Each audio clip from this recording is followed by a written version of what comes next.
नमस्कार, TV 20 news के इस बुलेटिन में आप सभी दर्शकों का स्वागत है। मैं हूं अशोक वर्मा। देश व प्रदेश की तमाम खबरें देखने के बने रहिए हमारे साथ। अब नजर डालते हैं खबरों की तरफ। और आज आजमगढ़ में कोतवाली पुलिस और पुलिस लखनऊ की टीम ने मिलकर के 20,000 रुपये की नामिया गैंगस्टर राज गुलाब को गिरफ्तार कर लिया। बता दें कि प्रभारी निरीक्षक सुरेंद्र कुमार सिंह, प्रभारी निरीक्षक सिधारी थाना सिधारी जनपद आजमगढ़ द्वारा थाने सिधारी पर मुकदमा पंजीकृत किया गया था। यूपी गैंगस्टर एक के बनाम रामनयन पुत्र सतई साकिन मगरवा, रायपुर थाना गंभीरपुर जनपद आजमगढ़, राज गुलाब उर्फ बबलू गुप्ता पुत्र बबलू पुत्र कांता साकिन पंदा थाना रानिक सराय आज, और सूर्यभान, उसके बाद शिव प्रकाश विश्वकर्मा और राकेश यादव, परवेज, अनिल यादव, सुरेंद्र यादव और लालजी यादव और हरिश्चंद्र उर्फ हरीश यादव पुत्र प्रहलाद निवासी सूरीपुर और राजेश मौर्य पुत्र रामेश मौर्य निवासी करतालपुर थाना कोतवाली आजमगढ़ मुकदमा पंजीकृत किया गया और इसी मामले में एक 20,000 रुपये की नामिया गैंगस्टर को गिरफ्तार कर लिया गया है। उत्तर प्रदेश की योगी सरकार भूमाफियाओं में दबंगों पर लगाम लगाने के लिए तरह तरह के हथकंडे अपना रही है, लेकिन फिर भी कुछ भूमाफिया फर्जी बैनामा व दबंगई के बल पर लोगों की जमीनों को कब्जा कर रहे हैं। ऐसा ही मामला आजमगढ़ जिले के फूलपुर कोतवाली क्षेत्र के सनीचर बाजार में सामने आया है। पुलिस अधीक्षक कार्यालय पर शिकायत लेकर आए पीड़ित विनोद कुमार ने बताया कि उसकी एक जमीन है जिस पर 15 वर्षों से उसका कब्जा है। इसी दौरान कुछ लोग फर्जी बैनामा करा उसकी भूमि को कब्जा करना चाहते हैं। पीड़ित ने एसपी अनुराग आर्य से कार्रवाई की गुहार लगाई है। क्या नाम है? विनोद कुमार। कहाँ से आए आप?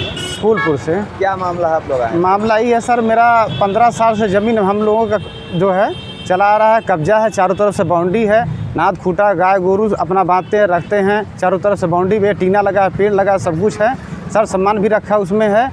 अब फर्जी तरीके से गैर कानूनी तरीके से जो है चुनीलाल और लड़का आयुष केसा देवी सब बैनामा करवाए हैं किसी गलत तरीके से, दूसरे कहीं कलकत्ता उतर किसी बुला के करवाए हैं गलत तरीके से।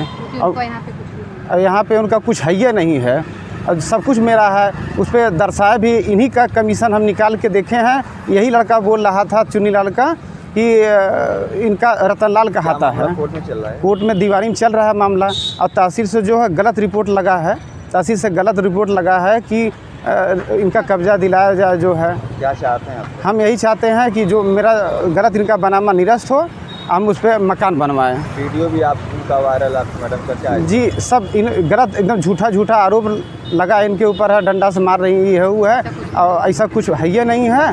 और गलत जो है कि तहसील में और थाना पे एसपी साहब के यहाँ और डीएम साहब के यहाँ बार बार दौड़ते रहते हैं, किसी माध्यम से लगा के गलत एप्लीकेशन देते हैं।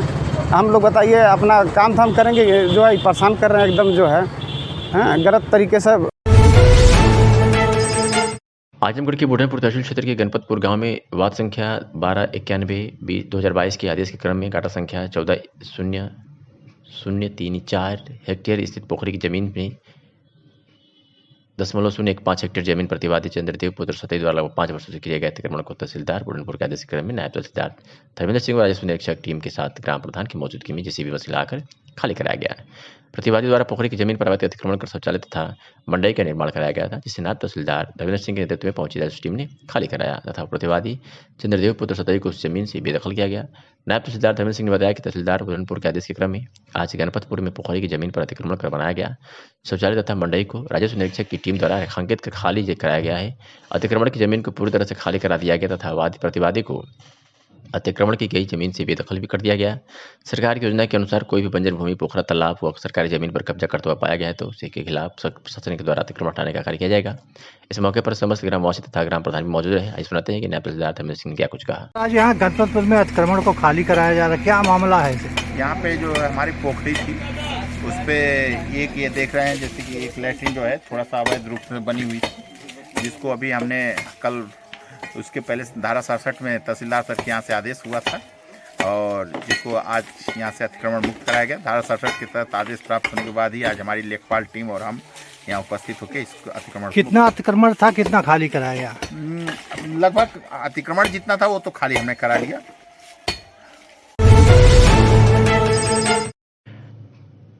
आजमगढ़ के अतरौलिया से खबर है, जहां सिर के लाश मामले में पीड़ित के घर पहुंचे भाजपा के राष्ट्रीय अध्यक्ष ओम प्रकाश राजभर। बताते चलें कि बताते चले कि 16 नवंबर को सिरकट युवती की लाश मिली थी, जिसकी पहचान आराधना पुत्री केदार प्रजापति निवासिनी इसका इसहाकपुर थाना अरवला जनपद आजमगढ़ के रूप में हुई थी, जिसे उसके ही प्रेमी प्रिंस यादव ने मौत के घाट उतारा था, जो कि पुलिस मुठभेड़ में घायल हो चुका है। इसी क्रम में आज पीड़ित के इस घर इसहाकपुर में भाजपा के राष्ट्रीय अध्यक्ष ओम प्रकाश राजभर ने पहुंचकर पीड़ित परिवार को ढांढस बताया तथा पीड़ित परिवार की हर संभव मदद का भरोसा दिया।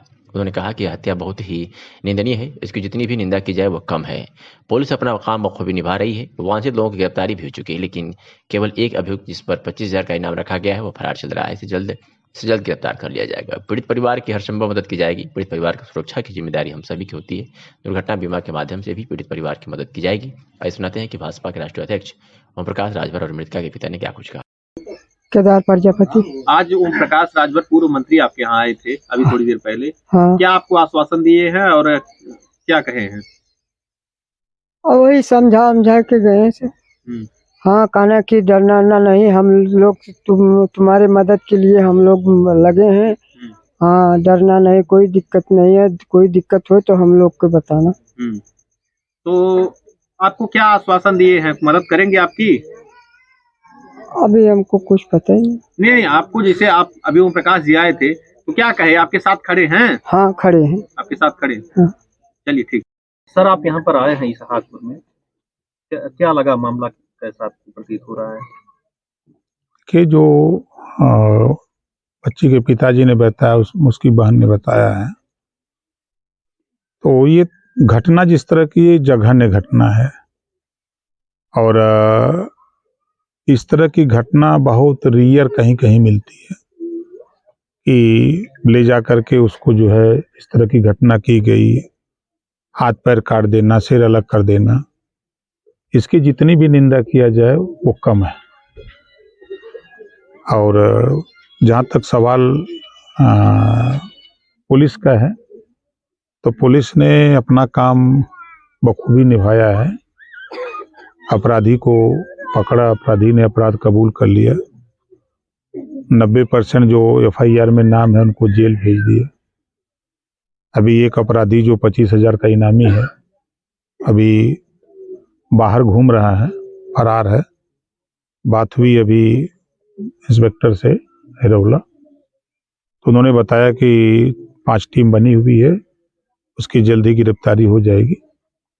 अभी हम लोग भी इससे खाली होंगे तो अभी कप्तान से बात नहीं हो पा रही है और उनसे भी बात करते हैं, ऊपर ADG और DG से भी बात करके, क्योंकि जो अपराधी है, जो इनामी है, घूम रहा है, तो उसका कोई भरोसा नहीं, कोई भी घटना कर सकता है, तो उसको भी जेल की सलाखों में जल्दी पहुंचाने का प्रयास हम लोग करेंगे। सर, जिस तरह से पूरे देश में अपराध जो है, इस तरह की तमाम घटनाएं देखने को मिल रही हैं, किस तरफ देश जा रहा है अपना? देखिए, सबसे बड़ी बात है कि इतनी पुलिस नहीं है कि जो हर घर पे बैठ के निगरानी करे। सूचना मिलती है, पुलिस आती है। जो मानक है सरकार का या संविधान का, जो मानक है, उस मानक से भर्ती नहीं है पुलिस की। उस मानक से भर्ती हो जाए तो अपराध में अंकुश लगेगा। ऐसा नहीं है कि जैसे अभी इसी आजमगढ़ में अगर देखा जाए तो अपराधी आप लोगों के सामने, प्रेस के सामने आकर के बयान दे रहे हैं कि नहीं, हम अपराध नहीं किए हैं, है ना। तो कहीं ना कहीं जब सरकार की मंशा साफ होती है, नीयत साफ होती है कि नहीं, हम अपराधी के खिलाफ कार्रवाई करेंगे, तो अपराधी डरता है अपराध करने से। जब अपराधी को संरक्षण मिलता है तो अपराधियों का मनोबल बढ़ता है अपराध करने का।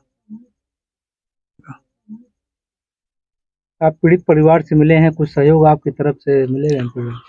अभी बताने की चीज नहीं होती है। परिवार काफी गरीब है। ये बीमार थे, आप लोगों को पता नहीं होगा। तब मुझे जानकारी हुई तो हमारा बेटा अरविंद राजभर इनके यहाँ आया था, उस समय इनकी मदद हुई थी। परिवार को सरकार की तरफ से क्या मदद की मांग आप? देखिए, सरकार की तरफ से मांग करने की जरूरत नहीं है। जो सच्चाई है, दुर्घटना बीमा 5 लाख रुपया इनको मिलेगा और इनकी पूरी सुरक्षा व्यवस्था की जिम्मेदारी सरकार की है, आपकी भी है, हमारी भी है कि हम लोग अब चूंकि बहुत सी चीजें आदमी सबके सामने नहीं बता सकता, तो मैं कई बार इनसे कहा कि भाई हरिबदन जी अगर अकेले मिलें, कोई पीड़ा हो, कोई दिक्कत हो तो अकेले उनसे बता दो, वो हमको बता देंगे, उस हिसाब से हम लोग काम करेंगे। महाराजगंज थाना क्षेत्र के बुढ़ावे हिसामुद्दीनपुर गांव में ग्राम प्रधान द्वारा कराए जा रहे नाली निर्माण कार्य में शिकायतकर्ता ने जहां अनियमितता का आरोप लगाया है तो वहीं स्थानीय पुलिस पर भी सवाल खड़ा किया है। बता दें कि बुढ़ावे हिसामुद्दीनपुर में ग्राम प्रधान द्वारा गांव की जल निकासी को लेकर नाले का निर्माण कराया जा रहा है, जिसको लेकर गाँव निवासी महेंद्र प्रताप ने बताया कि गाँव में किए जा रहे नाली निर्माण में अनियमितता बरती जा रही है जो सही नहीं है, और जब इसकी शिकायत की गई तो ग्राम प्रधान द्वारा पुलिस बुलाकर मामले को दबाने के प्रयास में शिकायतकर्ता उसके पिता को थाने भिजवा दिया गया। उक्त प्रकरण के संदर्भ में जब थाना अध्यक्ष कमलकांत वर्मा से पूछा गया तो उन्होंने बताया कि शिकायतकर्ता और उसके परिवार वालों द्वारा जो सवाल पुलिस पर खड़े किए जा रहे हैं वो निराधार हैं। उन्होंने बताया कि शिकायत के तौर पर निर्माणाधीन नाले को रोकने का प्रकरण पुलिस के पास आया था, जिसका संज्ञान लेते हुए फौरन सिपाही को मौके पर भेजा गया जहां नाले का निर्माण खंजा के किनारे हो रहा था, परंतु शिकायतकर्ता अपने घर के किनारे से होकर जाने वाली 10 से 15 फीट की नाली के निर्माण को होने से रोक रहा था, जिसको लेकर वहां शांति व्यवस्था बिगड़ने की परिस्थिति उत्पन्न हो गई थी, जिसके मद्देनजर उसे थाने लाया गया था। थानाध्यक्ष ने बताया कि क्षेत्र में शांति व्यवस्था के लिए पुलिस जिम्मेदार है और जो उचित और विधिक कार्रवाई हो सकती है पुलिस वह करती है। रही बात निर्माण में अनियमितता की तो वह इससे संबंधित विभाग का मामला है। अपना परिचय दीजिए। नाम महेंद्र प्रताप सर। कहाँ के रहने वाले? ग्राम बुढ़ावे हिसामुद्दीनपुर। क्या विवाद हो गया था प्रधान जी से आपका? यहाँ नाली का काम निर्माण चालू है और ये मटेरियल सही नहीं लगा रहे हैं। कौन सा मटेरियल लगा रहे हैं, क्या है? जो जहाँ मतलब सफ़ेद बालू लोग लगा रहे हैं, जो मोरंग जहाँ पे ज़रूरत है वहाँ सफ़ेद बालू लगा रहे हैं लोग, और 10 एक का मसाला डाल रहे हैं, 2 सेमा ईंटा लगा रहे हैं लोग। और सुबह में हमारे पापा जो मतलब रोक डालने की कोशिश किए, विरोध किए, तो उनको मतलब पुलिस बुलाए और पुलिस भी इन लोगों के मतलब मार्फत में थी और मतलब मारे वारे भी और मार के ले गए लोग, थाने पर ले गए हैं। अभी इस चीज़ के लिए हम रोकने की कोशिश किए हैं तो ये लोग मतलब ज़बरदस्ती लोग नाला बना रहे हैं, लोग अपनी मनमानी लोग कर रहे हैं। तो इसकी शिकायत आपने संबंधित अधिकारियों को की? सर अभी इतनी तो जानकारी नहीं मिल पाई है, लेकिन अब करेंगे, अधिकारी लोगों को यहाँ जाएंगे, बात करेंगे उन लोगों से हम।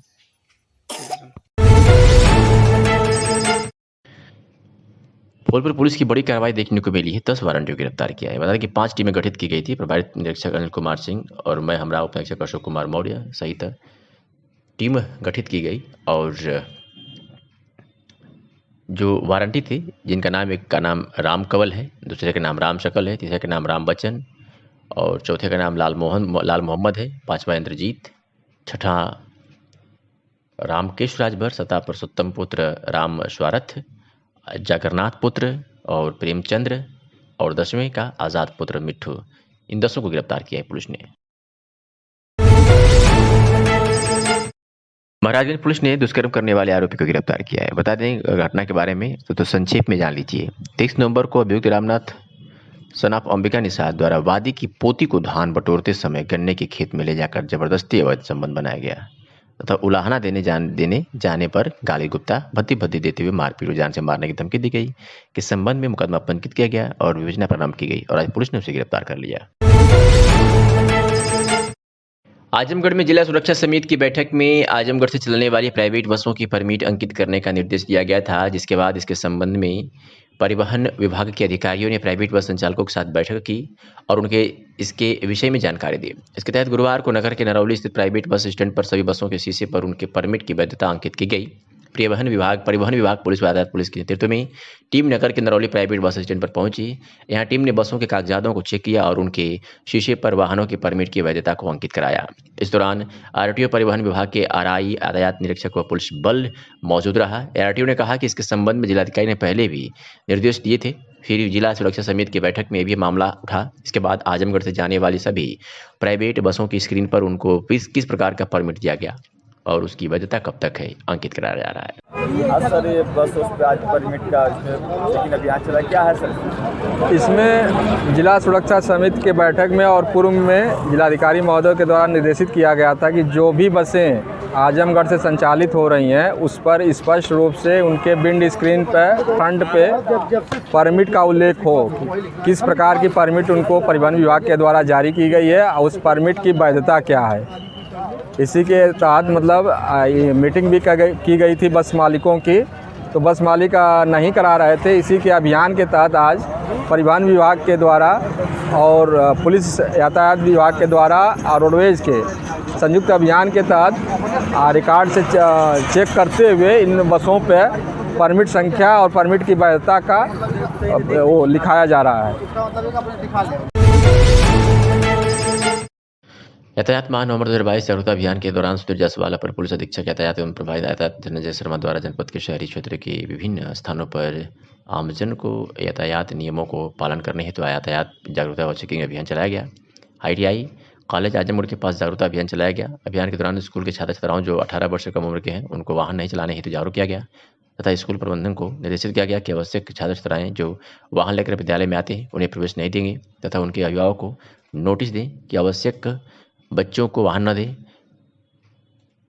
महिलाओं को जागरूक किया गया कि 2 पहिया वाहन चलाते समय हेलमेट का प्रयोग अवश्य करें। शहर क्षेत्र में प्राय दूधिया 2 पहिया वाहन लेकर बिना हेलमेट के आते हैं, उन्हें रोककर जागरूक किया गया कि हेलमेट पहनकर वाहन चलाएं। यातायात नियमों का पालन करने हेतु सभी वाहन चालकों को हेलमेट व सीट बेल्ट धारण कर वाहन चलाने हेतु 5-5 बार शपथ दिलाकर सड़क सुरक्षा का पाठ पढ़ाया गया।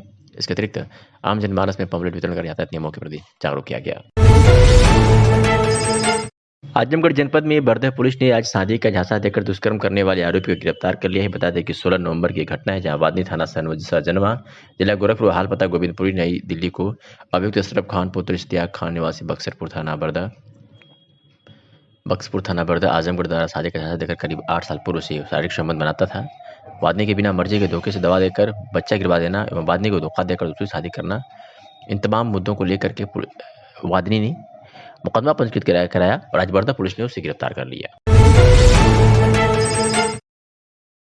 बड़ी खबर दिखा रहे हैं आपको बलिया से, जहां मुठभेड़ में पुलिस टीम पर फायरिंग करने वाले 2 अभियुक्त को पुलिस ने गिरफ्तार कर लिया है। आपको पूरा मामला बता दें, थाना रसड़ा पुलिस द्वारा चेकिंग के दौरान पुलिस टीम पर फायरिंग करने वाले 2 नफर अभियुक्त को पुलिस मुठभेड़ में गिरफ्तार कर कब्जे से 1 मोटरसाइकिल, 2 अदद देसी तमंचा व कारतूस बरामद कर लिया है। वह इस मामले में पुलिस अधीक्षक के द्वारा बलिया राज नैयर के निर्देशन में संदिग्ध व्यक्ति वाहन चेकिंग के दौरान रसना पुलिस को महत्वपूर्ण सफलता प्राप्त हुई है। इस घटना के बारे में क्या कुछ कहा पुलिस अधीक्षक बलिया राजकरण नैयर ने, सुनिए। सर, थाना रसड़ा अंतर्गत बदमाशों द्वारा पुलिस टीम पर सर फायरिंग की क्या घटना हुई सर? ये आज प्रातःकाल 4 बजे करीब थाना रसड़ा क्षेत्र में पुलिस के द्वारा चेकिंग की जा रही थी, जिसमें मोटरसाइकिल पर 3 लोग सवार होकर के आ रहे थे, जिन्हें जब रुकने का इशारा किया गया तो वह मोटरसाइकिल घुमा करके भगाने का प्रयास कर रहे थे और जैसे ही पुलिस उनकी तरफ बढ़ने लगी तो उनमें से एक व्यक्ति के द्वारा पुलिस टीम पर जान से मारने की नीयत से फायर की गई। पुलिस द्वारा अपने आप को बचाते हुए उसको समर्पण करने को कहा गया, लेकिन उनके द्वारा फायरिंग करके वहाँ से भागने का प्रयास किया जा रहा था और आत्मरक्षार्थ पुलिस बल के द्वारा जवाबी फायरिंग में उनमें से एक अभियुक्त घायल हुआ है। पूछताछ के दौरान इन लोगों ने अपने कहीं 4 पहिया वाहन की चोरी में अपना होना कबूल किया है। हाल ही में थाना रसड़ा के अंतर्गत 4 नवंबर को ही बलेरो चोरी की घटना भी इन लोगों के द्वारा कबूली गई है।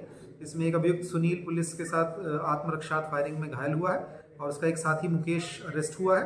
इनका एक साथी मौके का फायदा उठा करके भाग गया, जिसकी तलाश जारी है।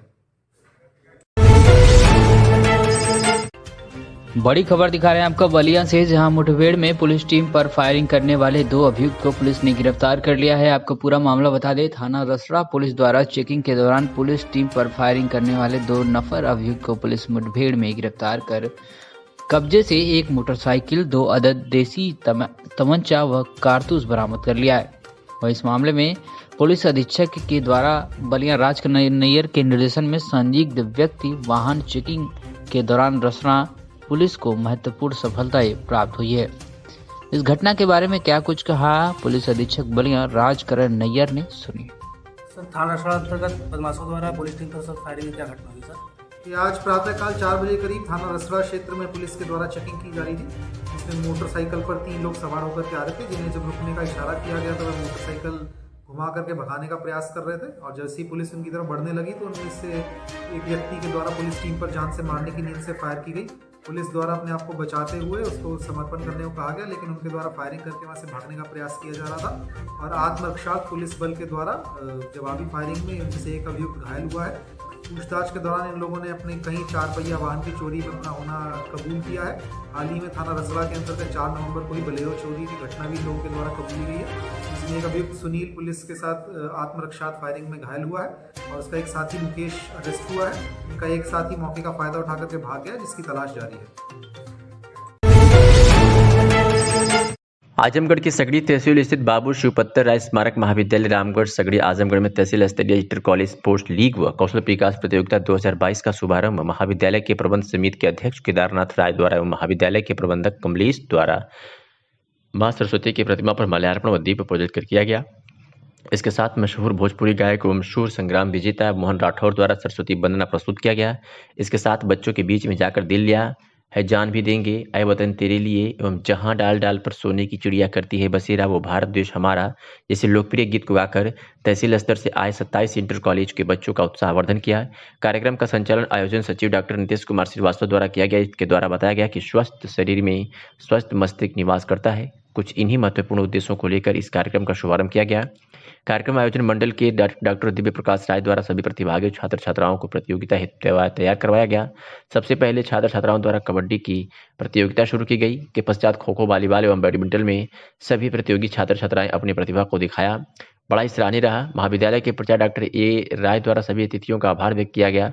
इसके साथ इंटर कॉलेज से आए हुए प्रबंधक गण, प्राचार्य गण एवं शिक्षकगण को आभार व्यक्त किया गया। उनके सहयोग से यह कार्यक्रम संपन्न हो पा रहा है, इसके लिए उनको सादर आभार।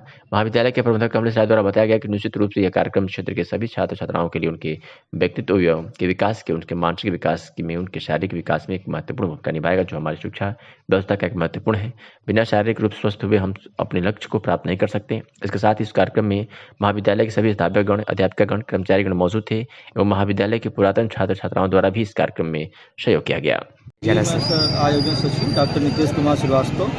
हमारे यहाँ कार्यक्रम ये तहसील स्तरीय स्पोर्ट लीग एवं कौशल विकास प्रतियोगिता 2022 का आयोजन किया गया है।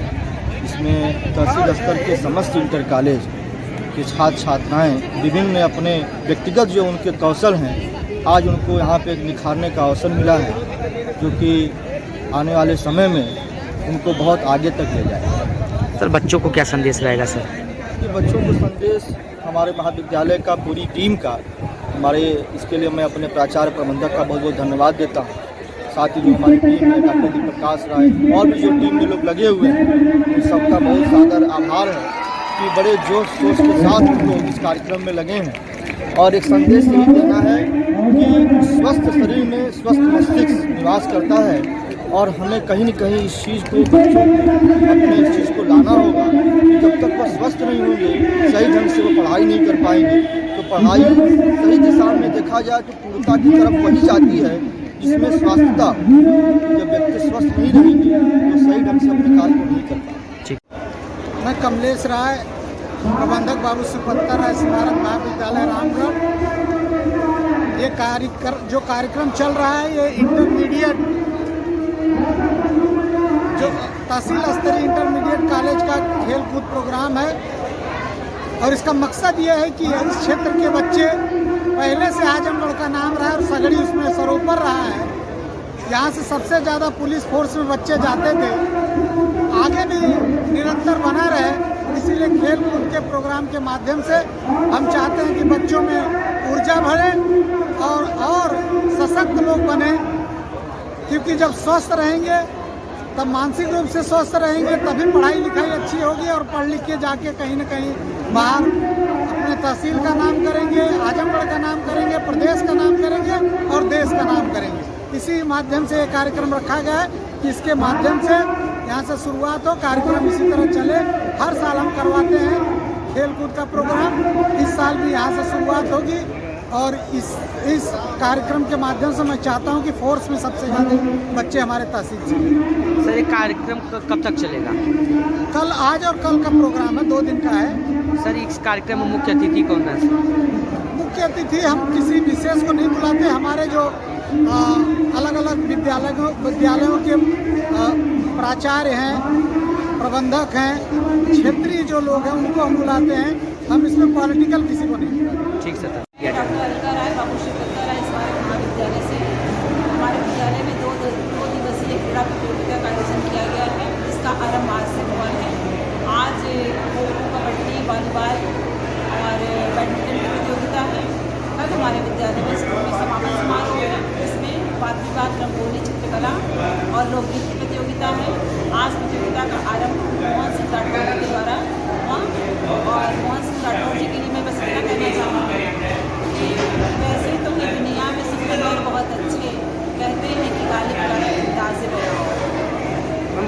क्या संदेश रहेगा? बच्चों के लिए यह कार्यक्रम किया गया है। इस कार्यक्रम का मुख्य उद्देश्य ये है कि जो हमारे क्षेत्रीय बच्चे हैं जिनको अपनी प्रतिभा को दिखाने का कहीं मौका नहीं मिलता, उन लोगों के लिए एक मंच उपलब्ध कराया जाए जहाँ बच्चों को अपनी प्रतिभा को निखारने का और समाज के सामने प्रस्तुत करने का मौका मिले। और ये यही बच्चे हैं जो हमारे देश का भविष्य है, और आज यही बच्चे जो अपनी प्रतिभा को दिखा रहे हैं पूरे समाज के सामने प्रस्तुत करेंगे और हमारे क्षेत्र का, देश का, परिवार का नाम रोशन करेंगे। उत्तर प्रदेश के मऊ जनपद से इस वक्त की बड़ी खबर आपको दिखा रहे हैं, जहां थाना मोहम्मदाबाद चित्रा अंतर्गत बनियापार में ग्राहक सेवा केंद्र संचालक से गोली मारकर हुई लूट मामले का पुलिस ने खुलासा कर दिया है और मुठभेड़ में 2 अंतर जनपदीय शातिर लुटेरे को गिरफ्तार किया है। कब्जे से लूट के 40,000 रुपए, 1 पिस्टल, 4 जिंदा खोखा कारतूस, 32 बोर तथा घटना में प्रयुक्त 2 मोटरसाइकिल बरामद किया है। इस वक्त की बड़ी खबर उत्तर प्रदेश के मऊ जनपद से, जहां पुलिस मुठभेड़ में 2 अंतर जनपदीय शातिर लुटेरे गिरफ्तार हुए हैं।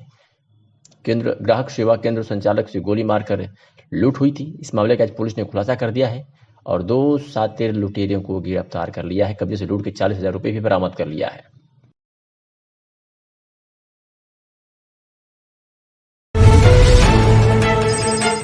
आजमगढ़ जिले के महाराजपुर थाना क्षेत्र की नई बस्ती गांव निवासी पीड़ित महेंद्र राम आज पुलिस अधीक्षक कार्यालय पहुंचे और गांव